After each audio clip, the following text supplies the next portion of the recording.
요즘 말이 많습니다. 비트코인 대하락장 오는 것이 아니냐, 진짜일까요? 아니면 조크일까요? 오늘 영상에서 중요한 비트코인 포인트와 여러분들이 궁금해하는 알트코인 다뤄보도록 하겠습니다.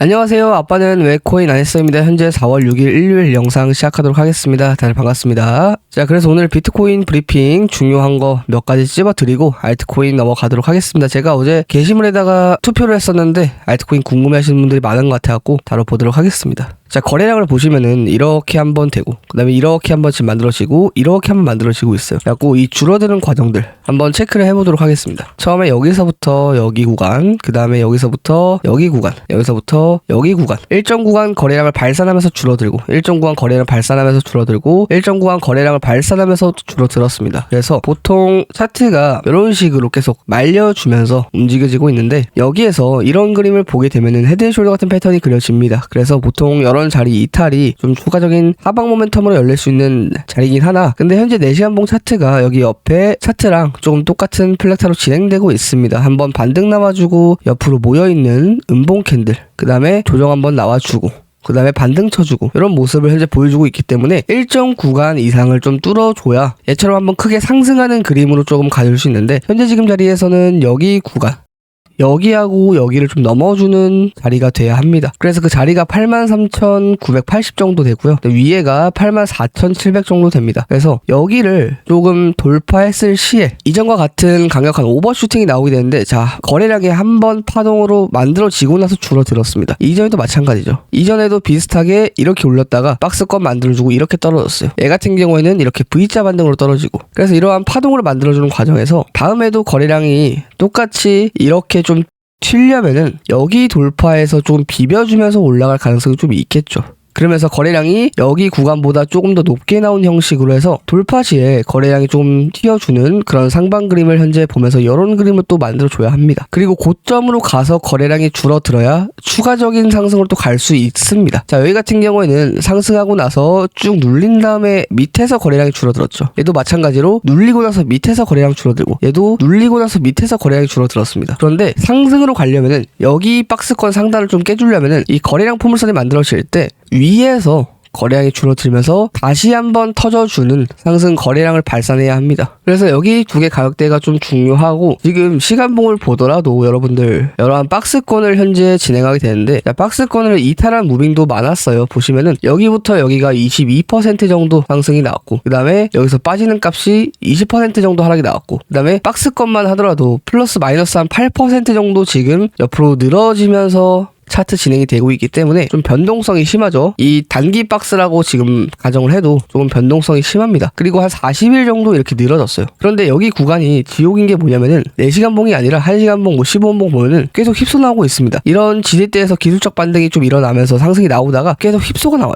휩소 나오고, 이런 반대되는 움직임들이 계속 지금 나와주고 있는 그림입니다. 이런 거에 계속 갈려나갈 수 있는 그런 시장이기 때문에 굉장히 지금 비트코인 매매하기 어려운 시장이고, 보통 예를 들어서 이런 구간에서 하방을 봐서 이럴 때까지 먹었어요. 예를 들어서 그러면은 대체적으로 한 7% 가량을 먹었다 치고, 크게 먹었으면은 일단은 당분간 좀 쉬는 구간이 필요합니다. 나의 매매에 대해서. 그래서 이런 구간도 조금 변동성 있게 나왔고, 계속 변동성을 좀 크게 유지하면서, 왜 계속 이런 그림이 나오냐면은 한쪽 방면을 알 수 없기 때문입니다. 지금 보더라도 이러한 박스권 안에 있고, 그 중단값으로 예시 들면 한 요 정도인데, 요 정도에서 지금 중단값 아래에 위치해 있잖아요. 뭐 위에 위치할 수도 있겠지만, 근데 이 박스권 자체에서 여러분들이 한 방향성에 대한 포지션을 잡으려면은 어느 정도 근거가 필요한데, 여기서 단기적인 근거는 잡을 수 있어요. 근데 너무 단기로 가버리면은 뭐가 생겨요? 페이크가 생깁니다. 그래서 보통 이런 돌파나 이런 이탈 때 포지션을 잡으시는 분들이 많은데, 횡보 구간이기 때문에 여러분들이 더 어렵게 느껴질 수밖에 없는 장입니다. 그래서 보통 이러한 횡보 구간, 여기서도 마찬가지로 이러한 횡보 구간을 잡는 게 아니라 보통 이탈 시에 아니면 돌파 시에 잡는 것이 가장 베스트적이고, 만약에 내가 잡고 싶다 하면은 보통 이 패턴 안에서의 돌파가 또 있어요. 아니면 패턴 안에서의 이탈이 있다거나, 보통 이런 자리가 좀 노려볼 만하지 않을까.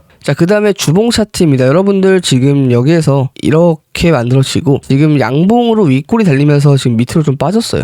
그러면은 계속 특정 구간을 조금 지지하고 있는 거를 보실 수가 있는데, 마감 자체가 여기 위로 올라오지 않더라도 어느 정도 상승한 다음에 마감하는 게 좋습니다. 만약에 지금 이게 이 상태로 마감이 된다거나 음봉 마감 돼버리면은 또 추가적인 하락을 보면서 여기까지도 테스트가 올 수 있기 때문에 최대한 좀 올려주면서 마감해야 다음 주봉에서 조정이 올 때도 조금 타격을 덜 입을 수 있다. 그래서 주봉 캔들 3개만 봐도 이러한 특정 구간을 좀 지지해주면서 옆으로 좀 늘어지고 있습니다. 그 다음에 주봉의 하이키나시, 보통 이렇게 변동성이 한번 터지고 나서 옆으로 늘어지는 구간, 보통 이런 거를 쉬어주는 구간이라고 이제 하는데, 자, 이런 구간에서 지금 과거 데이터를 참고해 보면서 어떻게 대응해 나갈 것인지 한번 보도록 하겠습니다. 자, 여기서도 쭉 변동성이 나와주고 일정 구간 유지했어요. 여기서도 변동성이 나와주고 일정 구간 유지하고, 여기서도 변동성이 나오고 일정 구간 유지했어요. 그쵸? 여기서도 변동성이 나와주고 일정 구간 유지. 과거 차트도 마찬가지죠. 여기서도 변동성이 나와주고 일정 구간 유지. 그 다음에 변동성 나와주고 일정 구간 유지. 여기서 마찬가지죠. 일정 구간 유지. 일정 구간 유지. 보통 이러한 움직임을 가지면서 차트가 만들어지는데, 얘도 마찬가지로 변동성이 나오고 일정 구간 유지를 해주고 있습니다. 그러면은 가장 핵심인 게 뭐겠어요? 변동성이 나와주고 일정 구간 유지잖아요. 그러면은 이전 데이터 값을 보면은 변동성 나와주고 일정 구간 유지했는데 크게 이탈되고, 또 변동성이 나와주고 또 일정 구간 유지했는데 크게 돌파 시그널이 나오고, 여기서 마찬가지로 변동성을 유지하고 크게 나와주고, 여기서도 변동성이 나와주고 한쪽 방면으로 크게 튈 수 있다는 겁니다. 여기에서 만약에 하방으로 좀 크게 튄다라고 하면 보통 여기까지는 좀 조정이 크게 올 수 있겠죠. 밑에까지 깨져버리는.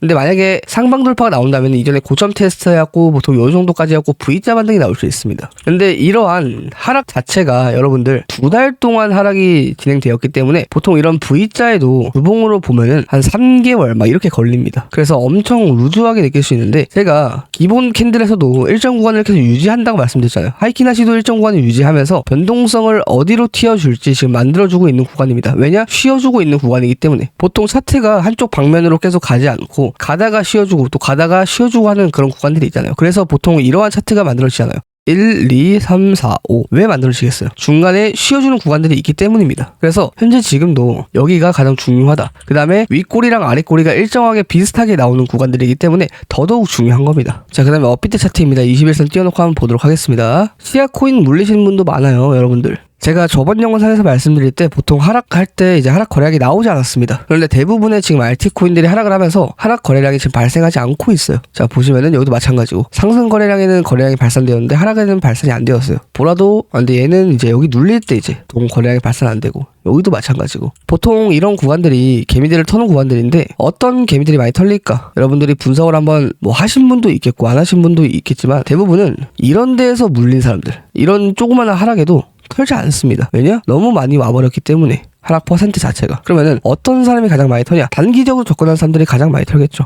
보통 이런 데에 접근한 사람이거나 이런 데에 접근한 사람들, 추가적인 하락이 나올 때 이거 더 빠지겠구나, 보통 이런 식으로 더 추가적인 하락이 가서 지하실로 가겠구나, 보통 이런 구간에서 담으시는 분들이 여기에서 보통 나오게 됩니다. 그럼 여기에 담았던 사람들이 얼마나 많을까 생각해보면 그렇게 많지가 않아요. 보통 많이 담는 구간들은 이전에 대상승장 나오는 이런 구간들이죠. 거래량이 크게 터지는 구간들. 지금은 거래량이 그렇게 크게 튀지가 않았어요. 보통 이런 상승에는 좀 튀었지만, 그러면은 보통 이런 데에 매집이 많이 갔을 거란 말이에요. 위에 고점에서 매집을 하는 것보다. 그래서 보통 이전에 박스권들에서 물린 사람들이 많은데, 피스도 마찬가지고, 피스도 계속 빠져주고 있지만 여기에서 털리는 사람들은 보통 이런 데서 물리는 사람들이에요. 이전에 막 고점에서 막 물리는 사람들이 아니라. 제타체인도 마찬가지고, 하락할 때 뭐 거래량이 계속 안 나오고 있지만 지금 21선 돌파하면서 매수세가 붙으면서 지금 거래량이 크게 나왔는데 이후에 하락할 때는 거래량이 안 나오고 있어요. 그러면 보통 이런 데서 물린 사람들이 보통 매도를 칩니다. 이런 하락에. 당연히 돌파돼서 추가적으로 막 이런 식으로 더 갈 줄 알았는데 다시 이탈돼버리니까 여기서 담았던 개미들이 여기에서 이제 다시 매도를 치게 되는 상황이 오는 거죠. 이러한 것들을 반복하면 안 되고, 차트를 쭉 보시면은 여기도 마찬가지로 이러한 행복 구간을 만들어주고 21선 돌파되면서 거래량 한번 터졌잖아요. 그 다음에 눌렸어요. 근데 거래량 발산되지 않았죠. 그러면은 여기에서 탄 사람들이 물린 겁니다. 오히려 지금 제가 말씀드린 관점이라면은 하락 거래량이 터지지 않는다는 건 두 가지가 있어요. 첫 번째, 제가 저번 영상에서 말씀드린 추가 하락 가능성, 거래량이 터지지 않는 하락이 지속되니까 추가 하락 가능성이 있다. 왜냐? 거래량 터질 때까지, 거래량이 좀 발산될 때까지 보통 방향성이 지속이 되기 때문에. 이게 원래 정석입니다, 여러분들. 두 번째, 최고점이나 아니면은 이전에 대불장 같은 그런 고점들에서 물린 사람들은 매도를 치지 않습니다. 왜냐? 손실이 너무 크기 때문에. 당연한 거죠. 그런데 가격적으로 퍼센트가 얼마 차이 나지 않았을 때 그런 사람들이 보통 매도를 치게 됩니다. 어떤 자리에? 이런 한번 빠지는 자리에. 이런 자리 좀 지켜주겠지 하고 눌렸잖아요. 이전에 저점을 한번 이탈됐잖아요. 그쵸? 아니면 이렇게 좀 크게 빠지는 자리거나. 근데 이런 하락에도 거래량이 터지지 않았습니다. 그럼 보통 개미들만 가을려 나갔다는 소리가 될 수 있어요. 그래서 보통 이렇게 두 가지가 있는데 만약에 이렇게 간다면은 조금 알트코인들에 대한 좀 지하실로 갈 수 있다. 근데 만약에 두 번째라면은 어느 정도 매집에 대한 가능성이 있다. 그러니까 개미들의 매집이 아니라 누군가의 개입으로 인한 매집 가능성이 조금 높을 수 있겠죠. 2번으로 가게 된다면은. 그래서 지금 이 두 가지 관점을 계속 지켜보면서 차트를 보고 있습니다. 그래갖고 살짝 지금 자리 같은 경우는 모든 알트코인들이 좀 애매한 부분들이 좀 있습니다. 그래서 일단 빠르게 몇 가지 코인을 한번 보도록 할게요. 얘도 거래량이 터지지 않고 좀 추가적으로 빠지고 있죠. 이러한 뭐 저점 갱신은 안 되는데 여기에 대한 이탈은 됐어요. 별로 크게 좋지는 않다. 이러한 자리에 이탈되는 게 크게 좋지는 않습니다. 체인링크도 보통 여기에서 고점 대비 한 64%, 여기에서는 60% 정도 하락을 했어요. 여기 하락하는 것보다 여기 하락이 더 빠졌죠.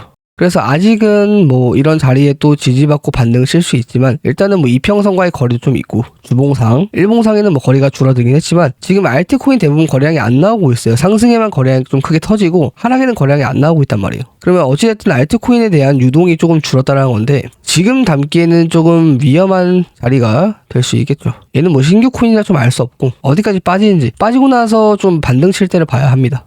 얘도 차트가 좋지 않죠. 이전에 여기 구간까지 좀 도달했는데 차트는 좋지 않습니다. 네오도 이탈되었는데 일봉을 보시면은 지금 21선 타고 계속 미끄러지는 중이기 때문에 이런 것들도 좀 좋지는 않죠. 아직 사기에는 좀 이른 코인들 대부분 다 이러한 패턴 진행을 보여주고 있고 이런 거 건드는 거 아닙니다.